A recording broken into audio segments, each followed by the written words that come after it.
Todo empezó un martes cualquiera, a las 6 de la tarde, cuando entré a casa más temprano de lo habitual y encontré un vaso de vino medio lleno en la mesa del salón y un abrigo de hombre colgado en la silla. Yo no bebo vino. Y ese abrigo, desde luego, no era mío. Lucía, llamé en voz alta, como si no supiera ya que algo estaba mal. Ella respondió desde la cocina con una voz extrañamente calmada, como si estuviera sola. Me acerqué y, antes de que pudiera abrir la boca, vi a un tipo salir del baño con el pelo mojado, camisa blanca desabrochada y cara de susto. Nos quedamos los tres en silencio.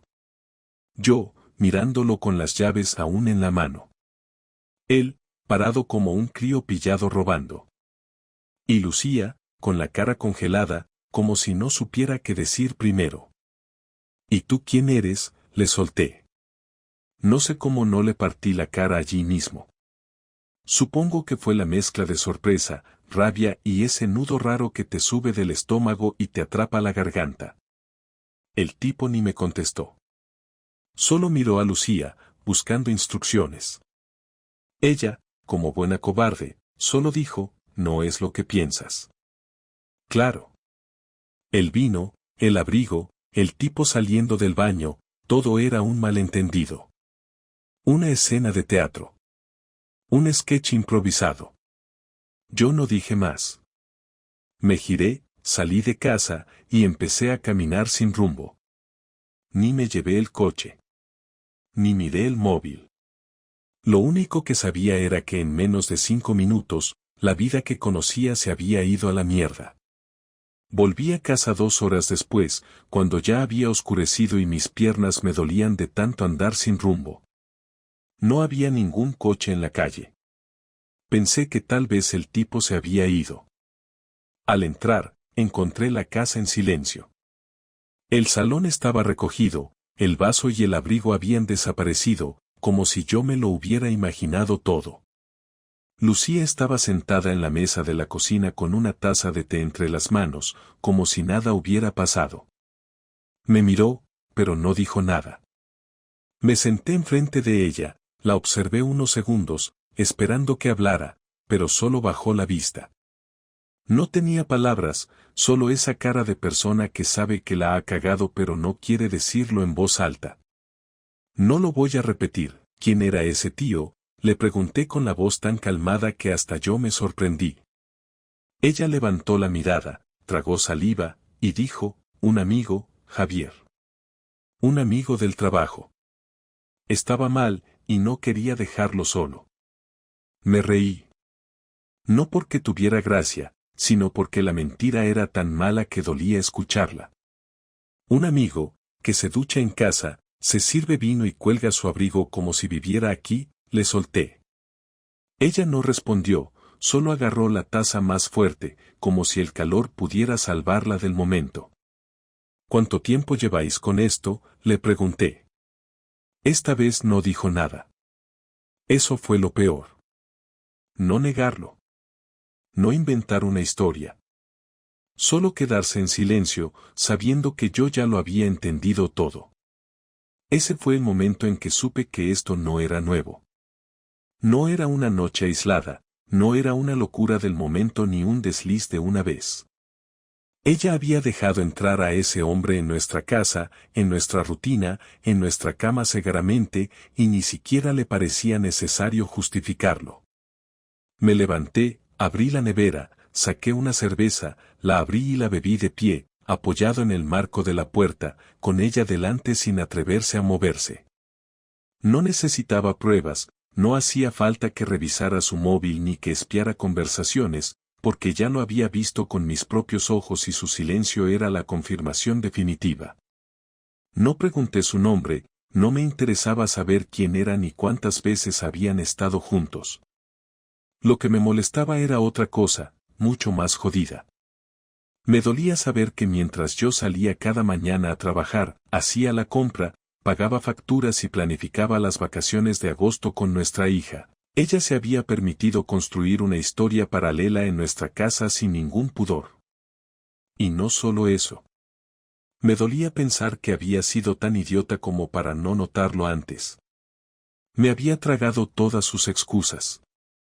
Que tenía reuniones, que estaba cansada, que necesitaba tiempo para ella. Incluso cuando empezó a dormir con el pijama puesto, a dejar de abrazarme en la cama, a rehuir mis intentos de besarla, yo lo atribuía al estrés, al cansancio, a todo menos a lo obvio. Al día siguiente, me levanté temprano y llevé a nuestra hija al colegio sin decirle nada.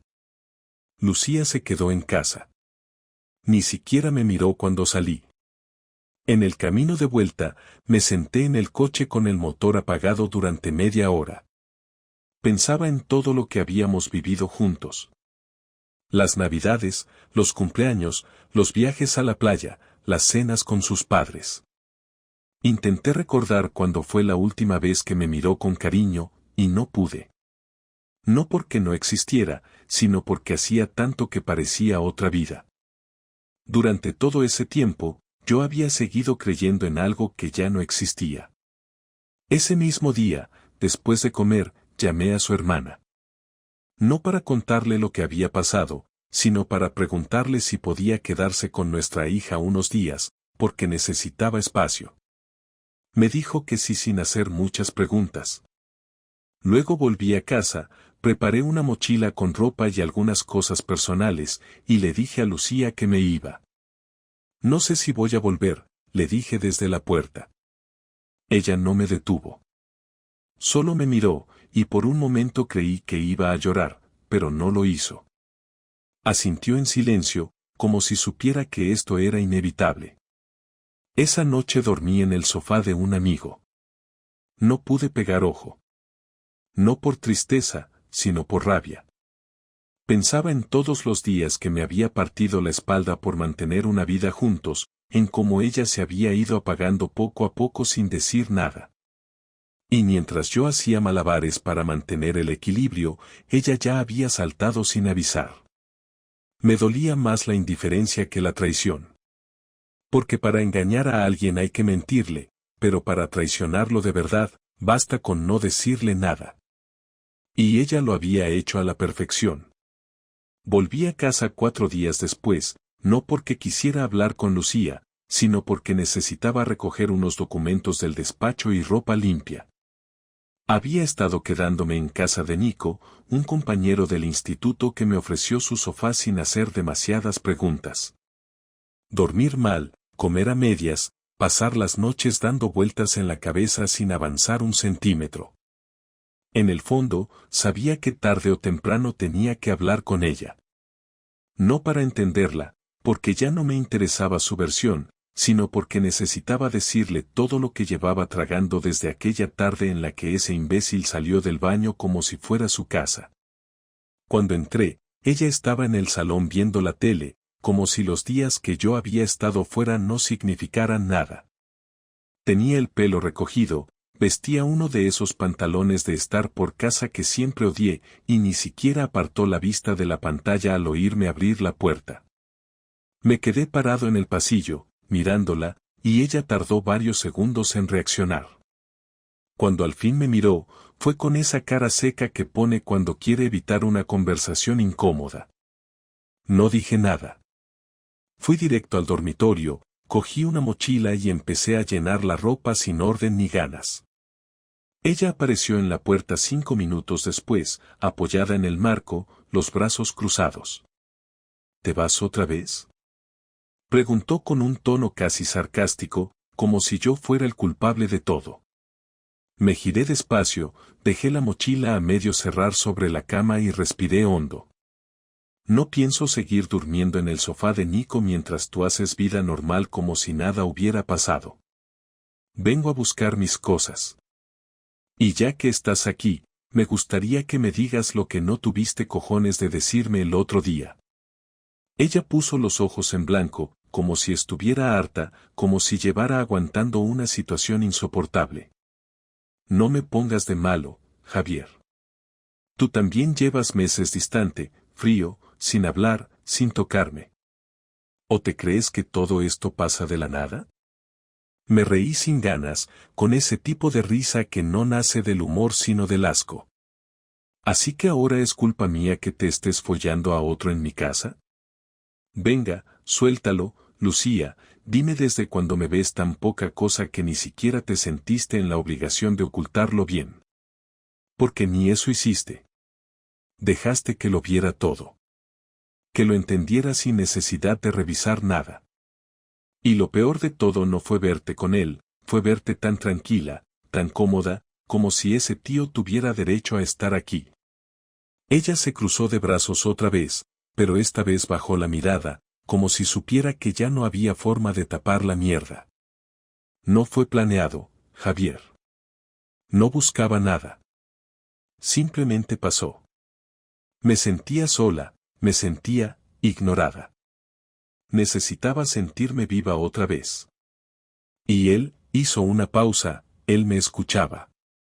Me acerqué un paso. Yo también te escuchaba. Lo que pasa es que tú hace tiempo que no decías nada que valiera la pena oír. Dejaste de ser sincera conmigo hace años. ¿Te piensas que no noté cómo te ibas apagando cada vez que entraba en casa? ¿Crees que no vi cómo te ponías nerviosa cuando te sonaba el móvil y salías corriendo a contestar en el baño? No soy idiota, Lucía. Solo fui demasiado cobarde para enfrentarme a lo que ya sabía. Ella me miró, y por un segundo parecía tener algo más que decir, pero no lo dijo. Tal vez pensaba que si callaba suficiente tiempo, todo se disolvería solo. Pero ya no había espacio para silencios cómodos. ¿Te has acostado con él aquí? Pregunté.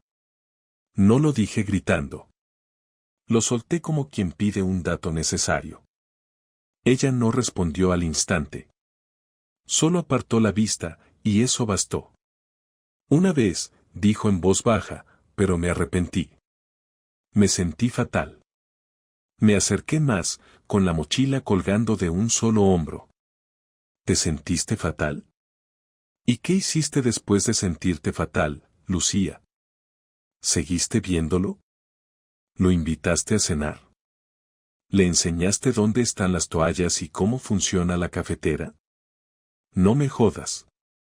Te sentiste fatal pero seguiste. No por necesidad. Por decisión. Porque elegiste vivir dos vidas mientras yo seguía creyendo en una sola.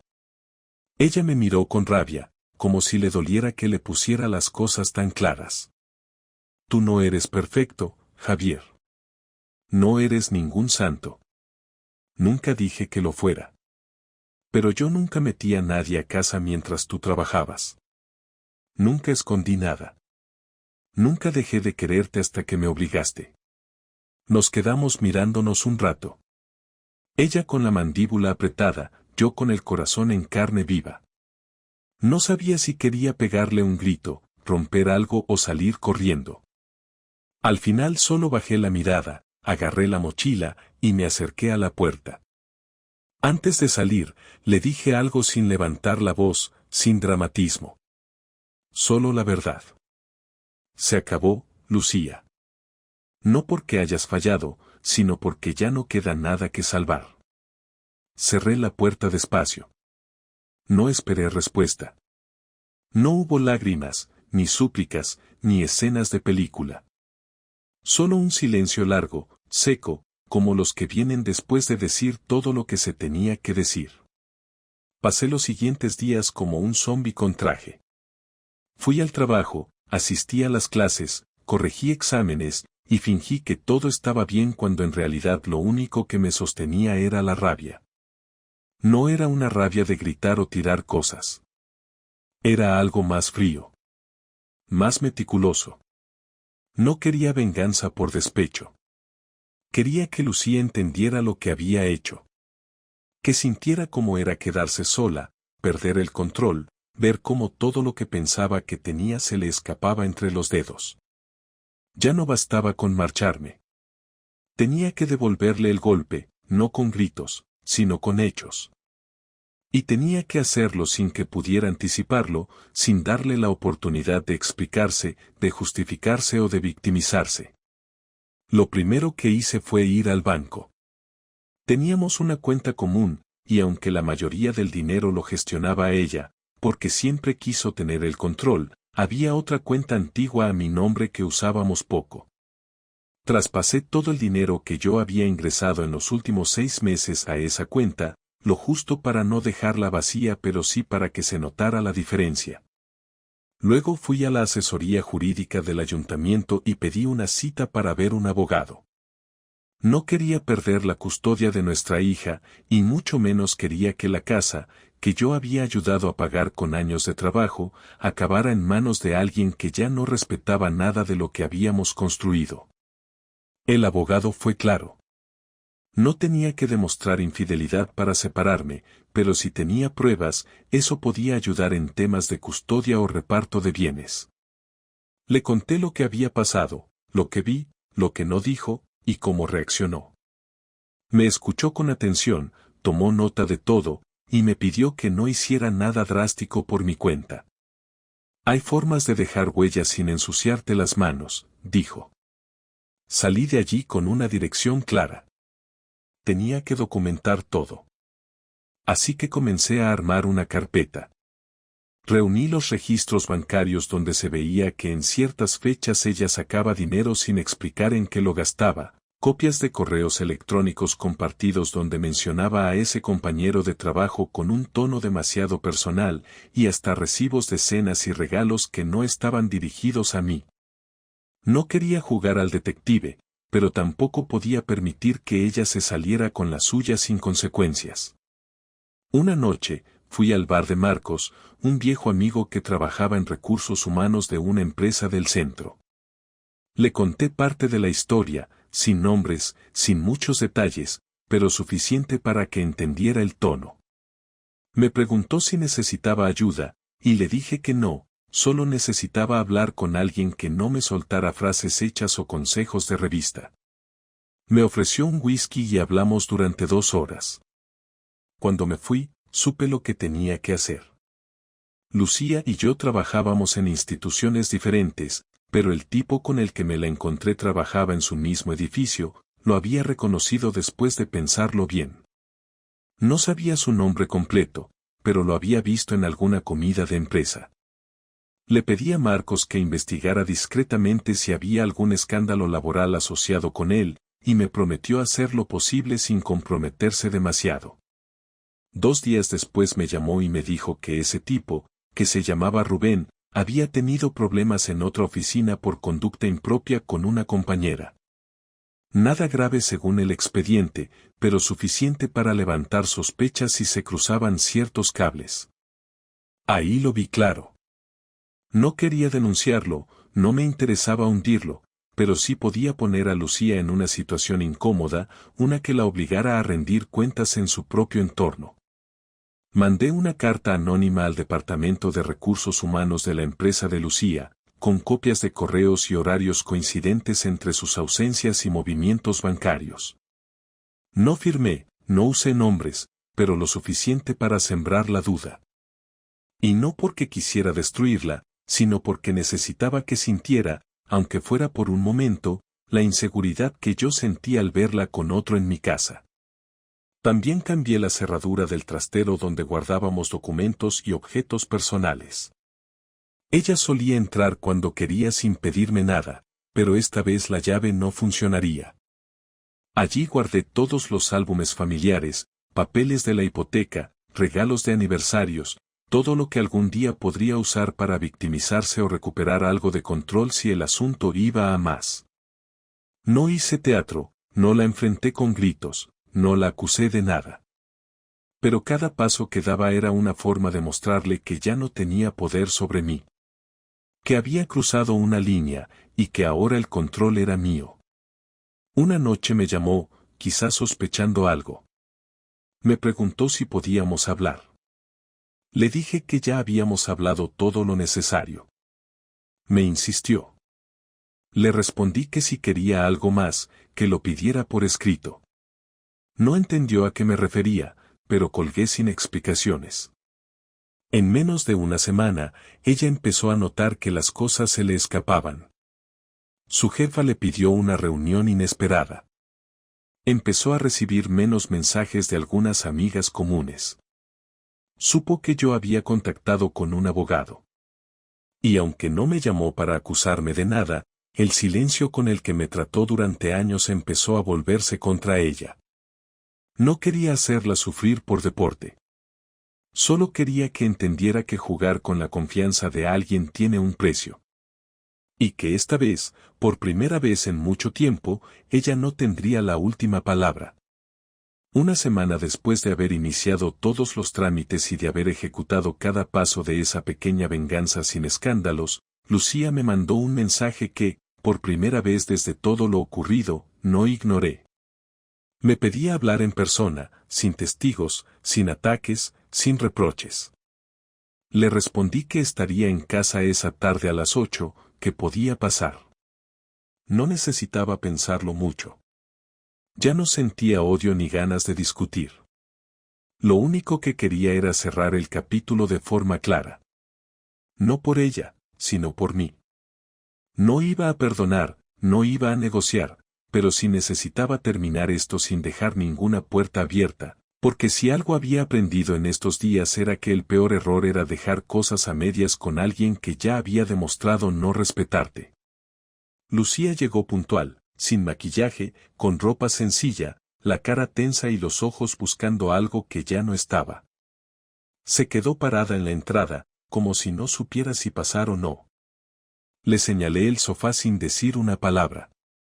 Se sentó y yo me quedé de pie. No me apetecía compartir espacio con ella.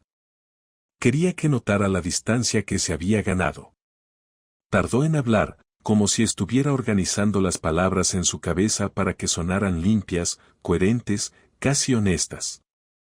Pero ya no había forma de sonar sincera después de todo lo que había ocultado, y me daba igual el tono, la forma o el orden. Solo quería escuchar lo que tuviera que decir y, después, no volver a oír su voz nunca más. No te voy a pedir perdón, dijo al fin, porque sé que eso no cambia nada. Tampoco voy a justificarme. Lo que hice estuvo mal. Lo sé. Y no tengo forma de arreglarlo. Pero necesito que sepas que no fue por falta de amor. Fue por falta de todo lo demás. La miré sin pestañear. No contesté. Solo esperé a que terminara. Llevábamos años viviendo juntos sin tocarnos, sin hablarnos como antes, sin compartir nada que no fuera rutina. Me sentía sola, Javier. Tú estabas ahí, pero no estabas conmigo. Yo sé que tú también lo notabas, aunque no quisieras admitirlo. No te fuiste antes porque te agarrabas a la idea de familia, de estabilidad. Yo también lo hice. Pero un día dejé de poder fingir. Y no supe cómo salir de eso sin romperlo todo. Y lo rompí. Mal. Sin respeto. Sin pensar. Como una cobarde. No parpadeaba. Ni siquiera pestañeaba. Sabía que había ensayado cada frase. Tal vez la había escrito. Me pregunté si se lo habría contado así a alguien más, a su madre, a alguna amiga, a su hermana. No me importaba. Me mantuve callado unos segundos, no por teatralidad, sino porque no sentía prisa. Cuando hablé, lo hice con voz neutra, sin emoción. ¿Sigues viéndolo? Ella bajó la vista, como si fuera una niña pillada haciendo algo que no entiende del todo. No. Terminó hace días. Él no quería problemas. Yo tampoco. Era una mentira demasiado grande. Me alejé. No ha vuelto a llamarme. Asentí. Me lo esperaba. ¿Y tú qué esperas ahora? Pregunté. ¿Que volvamos? ¿Que lo olvidemos? ¿Que lo superemos con terapia de pareja o vacaciones en la playa? Lucía negó con la cabeza. Por primera vez pareció asumir que no había vuelta atrás. No espero nada. Solo quería hablar. Escucharte. Saber si sientes algo todavía, aunque sea rabia. Saber si quieres que luchemos por algo. Yo ya luché por esto solo. Durante años. sin que te dieras cuenta o sin que te importara. Yo me comí la rutina, el silencio, las ausencias, tus cambios de humor, tus días fríos. Pensaba que era normal. Que era parte del ciclo. Que volveríamos a conectar. Pero no se puede volver a conectar con alguien que ya está mirando hacia otro lado. Tú te fuiste mucho antes que yo. Solo que no tuviste los huevos de decírmelo. Lo hiciste a tu manera. Dejándome fuera poco a poco. Hasta que un día ya no quedaba sitio para mí ni en tu cama ni en tu cabeza. Ella cerró los ojos. No lloró. No intentó defenderse. ¿Qué quieres que haga? Preguntó. ¿Cómo quieres que cerremos esto? Ya lo cerré, respondí. Quiero el divorcio. Sin peleas. Sin teatro. Quiero que firmes y te vayas. No quiero verte más. No me llames. No me busques. Si necesitas algo por nuestra hija, háblalo con mi abogada. No vamos a ser amigos, ni compañeros, ni nada.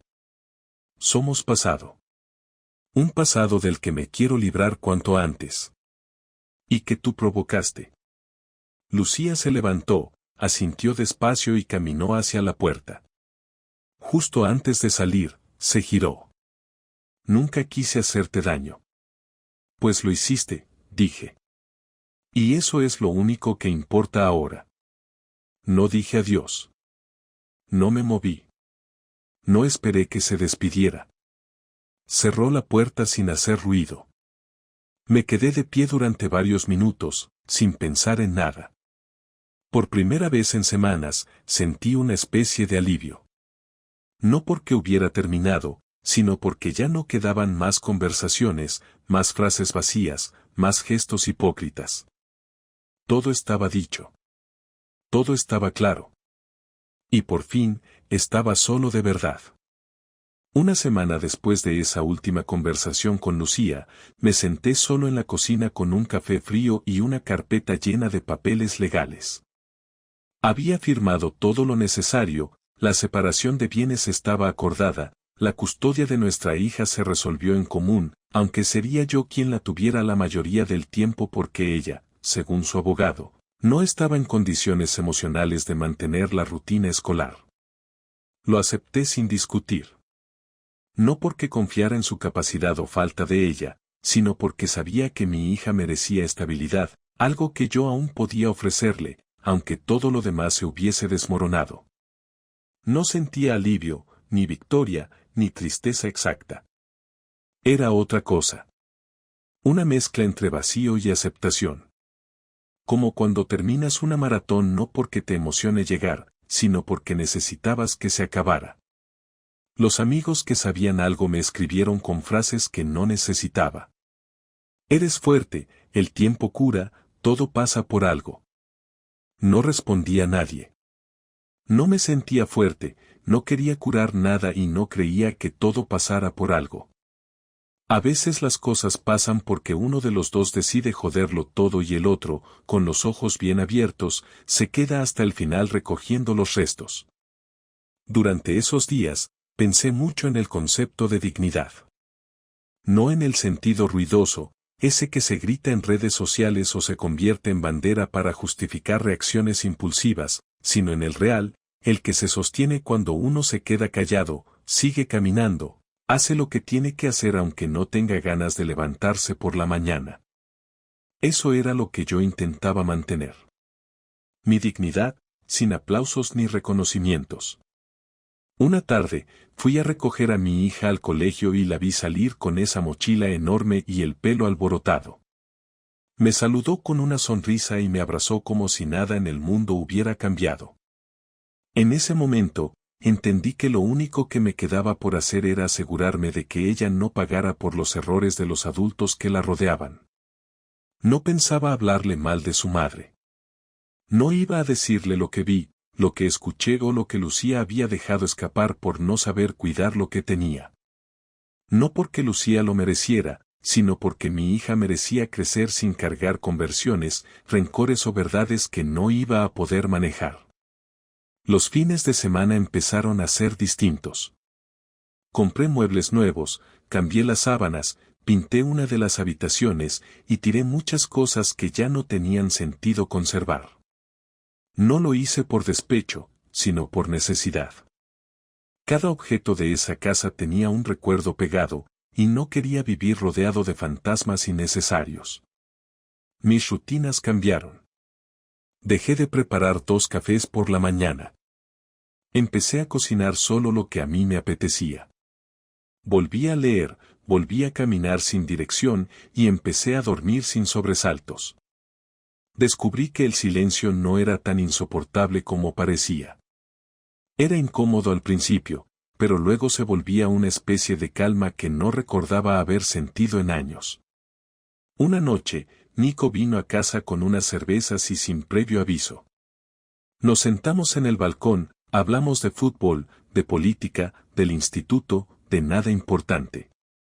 En un momento, me miró y dijo sin rodeos, nunca pensé que Lucía fuera capaz de algo así.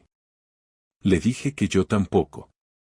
Que la gente siempre cree conocer a los demás, pero en realidad solo conoce la parte que le muestran, y a veces ni siquiera eso. Me preguntó si la seguía queriendo. Le dije que no.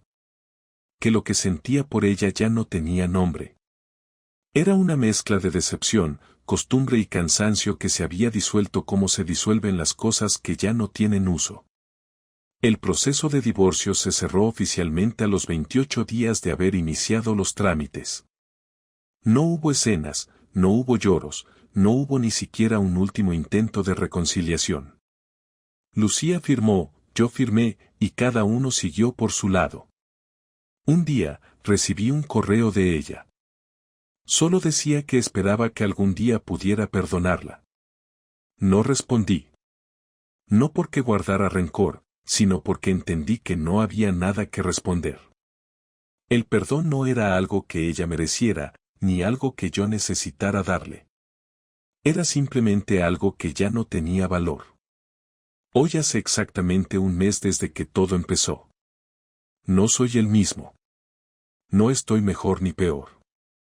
Estoy distinto. Aprendí que confiar no es garantía de nada. Que el amor no siempre basta. Que hay gente que se va aunque siga viviendo en la misma casa. Y que lo importante no es entender por qué pasa lo que pasa, sino aprender a no repetirlo. Lo siguiente será empezar de cero, pero esta vez con los ojos abiertos. No porque tenga miedo de volver a caer, sino porque ahora sé cómo levantarme. Y porque, después de todo, sigo aquí. Y eso, de momento, es suficiente.